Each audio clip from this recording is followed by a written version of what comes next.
The distress beacon died mid-transmission. In the command center of the GSS Valiant, Captain Elena Vasquez watched the holographic display flicker and collapse into static. 23 colonies gone, not conquered, erased. The Kresh Empire didn't take prisoners. They didn't negotiate. They arrived, they consumed, and they moved on like locusts draped in starship armor. How long until they reach the core systems? Her voice was steady, but her knuckles were white against the tactical rail. 16 hours, her XO replied. Maybe less if they maintain current velocity. 16 hours. Humanity had survived wars, plagues, nuclear fire, and the vast emptiness between stars. They had clawed their way into the galactic community, with nothing but spite and determination. And now, after barely 2 generations among the stars, they faced extinction at the hands of a species that viewed them as little more than an inconvenience. The Kresh had given Earth one chance: surrender, dismantle every ship, submit to integration, a polite word for slavery. The Galactic Council had urged acceptance. They are inevitable, the Zinthari ambassador had said, his 3 eyes dull with resignation. Resistance only prolongs suffering. Humanity's answer had been short. No. Now the Valiant hung in the debris field of what used to be New Sarajevo Colony. 7 million souls reduced to cooling wreckage and frozen bodies that tumbled silently through the void. Elena forced herself to look at them, to remember. Every corpse was a name she'd never know, a life she'd failed to protect. Captain, we're receiving a priority transmission. Command frequency. It's Earth. Elena's heart hammered against her ribs. Earth never used emergency channels unless the face that materialized in the hologram wasn't President Chen. It was Admiral Corbin, and he looked like he'd aged a decade overnight. All fleet elements, all stations, all personnel. Execute Protocol Fenrir. I repeat, execute Protocol Fenrir. Authorization Corbin 77 Alpha Omega. God forgive us. The transmission ended. Silence crashed through the bridge like a physical force. Protocol Fenrir wasn't a battle plan. It wasn't even classified. It simply didn't exist in any tactical database. Elena had heard whispers, late-night rumors shared over contraband whiskey in officers' quarters. A ghost protocol, a doomsday weapon so terrible that admitting its existence would shatter humanity's fragile alliance with the other civilized species, ma'am. Her XO's voice cracked. What do we do? Before she could answer, every console on the bridge screamed at once. New contacts, hundreds of them, dropping out of faster-than-light travel in perfect formation. The Valiant's AI struggled to process the data, cycling through identification protocols that came back negative, negative, negative. Then the transponder codes registered. Human. Every single ship was human. Ma'am? Her XO's voice cracked. What do we do? Before she could answer, every console on the bridge screamed at once. New contacts, hundreds of them dropping out of faster-than-light travel in perfect formation. The Valiant's AI struggled to process the data, cycling through identification protocols that came back negative, negative, negative. Then the transponder codes registered. Human. Every single ship was human, but these weren't military vessels. No elegant cruisers or bristling destroyers. These were cargo haulers, mining ships, colony transports, civilian craft, hastily retrofitted with weapons that had no place on anything pretending to follow the Galactic Convention. And behind them, moving with predatory grace, came something else. The Heimdall, the Ragnarok, the Vendetta, dreadnoughts. Massive, ugly, brutal ships that looked less like spacecraft and more like flying fortresses, built from humanity's collective rage. Their hulls were scarred and blackened, as if they'd been hidden somewhere dark and terrible, waiting for this exact moment. This is Dreadnought Heimdall to all human vessels. The voice was cold, mechanical, filtered through layers of combat encryption.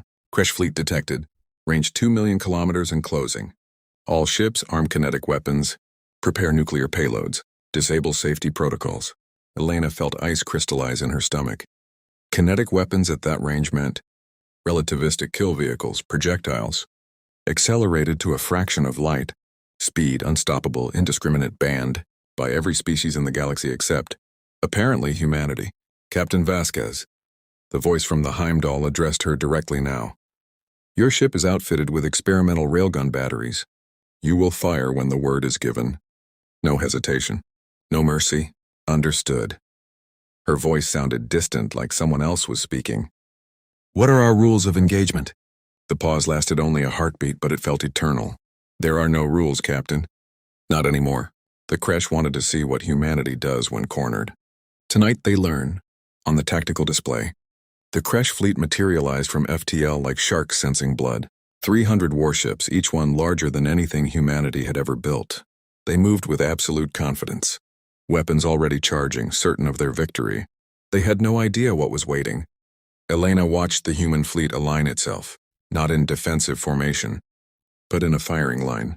A wall of metal and fury pointed directly at the approaching enemy. Her hands moved across the controls, arming weapon systems that had never been tested in actual combat. Weapons that violated treaties humanity had signed with trembling hands, desperate to be accepted among the stars. Those treaties were ash now. All ships, the voice from the Heimdall commanded. Weapons free.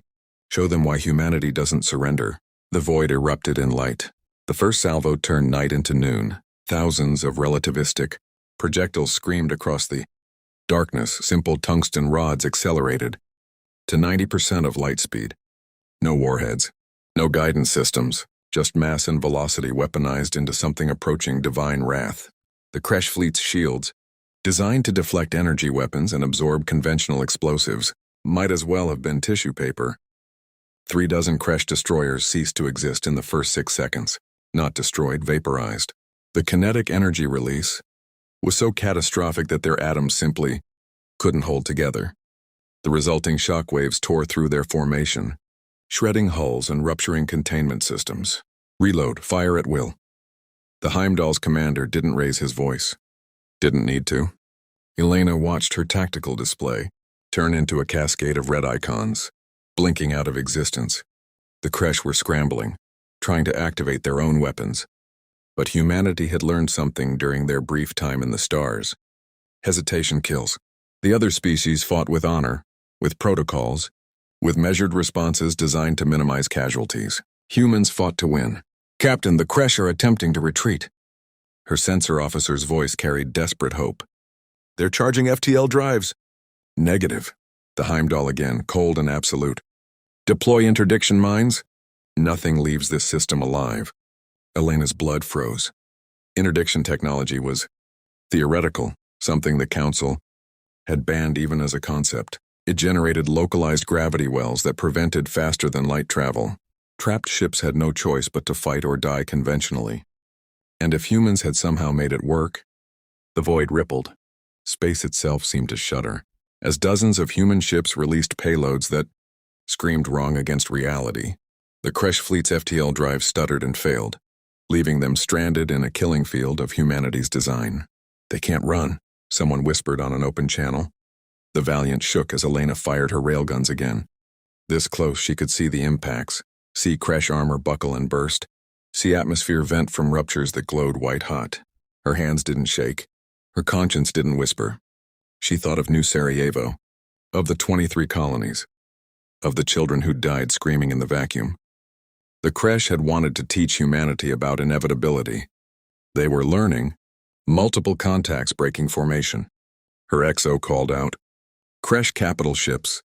Attempting direct assault, they're targeting the Heimdall. Elena watched 5 massive Kresh dreadnoughts accelerate toward the human flagship, their quantum lances charging to full power. Weapons that could punch through a moon. The Heimdall didn't evade, didn't even adjust its trajectory. Instead, it opened up. What emerged from the Heimdall's hull wasn't a weapon by conventional standards. It was a directed nuclear plasma stream. Fusion warheads detonated in sequence. Their output channeled through electromagnetic fields into a coherent beam of starfire. The technology was insane, suicidal, magnificent. The first Kresh dreadnought died so quickly its crew probably never knew what hit them. The second tried to angle its shields. The plasma ate through them like acid through paper. The third managed to fire its quantum lance. The beam struck the Heimdall's forward armor and carved a trench 3 meters deep. The Heimdall fired again. Within 90 seconds, all 5 Kresh capital ships were expanding clouds of superheated debris. Kresh flagship is hailing us, Elena's communications officer said, disbelief thick in his voice. They're requesting terms of surrender. The channel opened before Elena could respond. The Kresh commander's face filled the screen, reptilian, features twisted in something that might have been fear.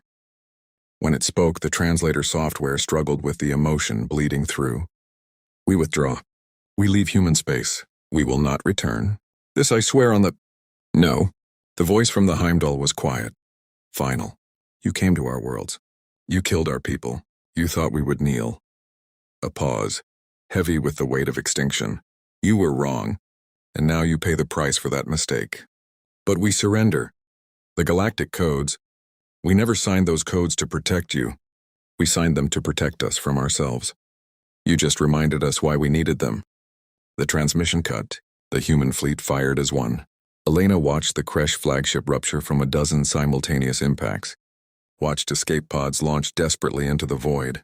Watched human point defense systems track and eliminate each one with mechanical precision. No survivors. No witnesses except the ones humanity wanted. When the firing stopped, 300 Kresh warships had been reduced to wreckage and radiation. The human fleet had lost 18 ships, mostly civilian craft that had no business in a battle but fought anyway, died anyway.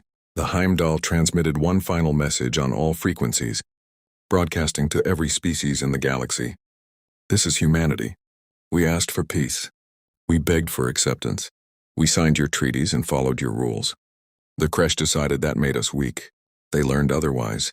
Let this serve as answer to any other species.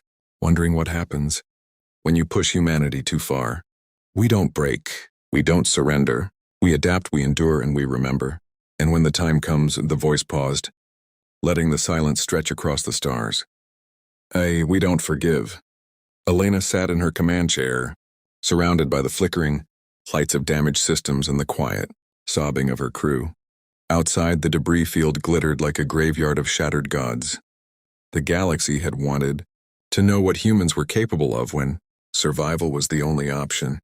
Now they knew, and they were terrified.